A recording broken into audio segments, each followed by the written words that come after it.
Welcome back. President Abdel Fattah al-Sisi said on Friday that he has been following with all grief and pain the repercussions of the Suhag train crash.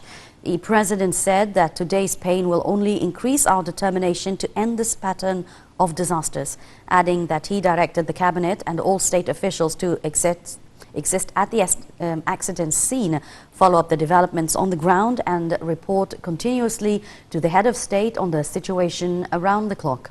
President al-Sisi offered condolences to the bereaved families over the death of their martyr sons and wished a speedy recovery to the injured. He vowed a firm punishment to the crash perpetrators and directed the bodies concerned to take all the procedures needed to provide the proper compensation for the families of the victims.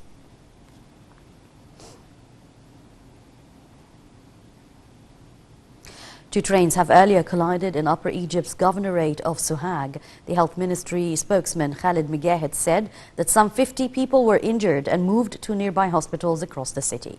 He added that the Minister of Health, Hala Zaid, will head to the governorate to follow up on the status of the injured.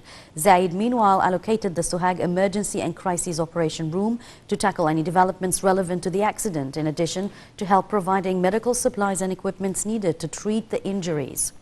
This came as Prime Minister Mustafa Madbouli has been following up on the repercussions of the crash with the Ministers of Transport and Health. He urged rushing the injured to the hospitals and ordered the activation of the Cabinet's Operation Theatre to follow up the developments of the accident with the concerned bodies and officials.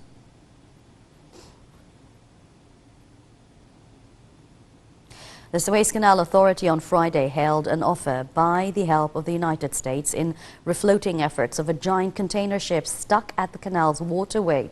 The authority issued a statement via its social media official page saying it was looking forward to cooperate with Washington on the issue in the framework of the friendly ties binding both nations.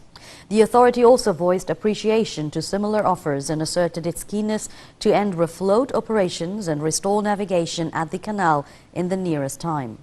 On Thursday, the authority chief Vice Admiral Osama Rabia announced a temporal suspension of navigation at the canal until efforts to refloat the Panama-flagged MV Ever Given are concluded, initially expected to end in 2 weeks' time.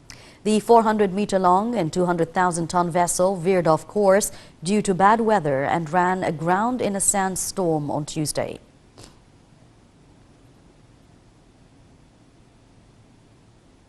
The Tourism Ministry has launched on Thursday a giant propagating campaign for the Royal Mummies Parade via its domestic, Arab and international social media accounts. The announcement coincided with an inspection tour made by the Cairo governor of the upgraded path of the mummies since their exit from the Egyptian Museum and until reaching the Civilizations Museum located at ancient Cairo district of Fustat. The mummies to be relocated are 22. They're dating back to the 17th, 18th, 19th and 20th pharaonic dynasties. The 22 mummies consist of 4 queens and 18 kings, including Ramses II.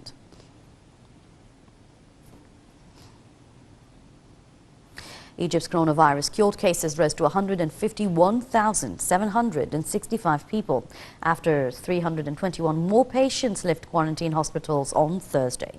Reviewing the daily tally of the virus casualties in Egypt, the Health Ministry reported 661 new infections and 48 new deaths. The figure brings the total number of infected people to 198,011 people, including the mentioned recoveries and fatalities to 11,768.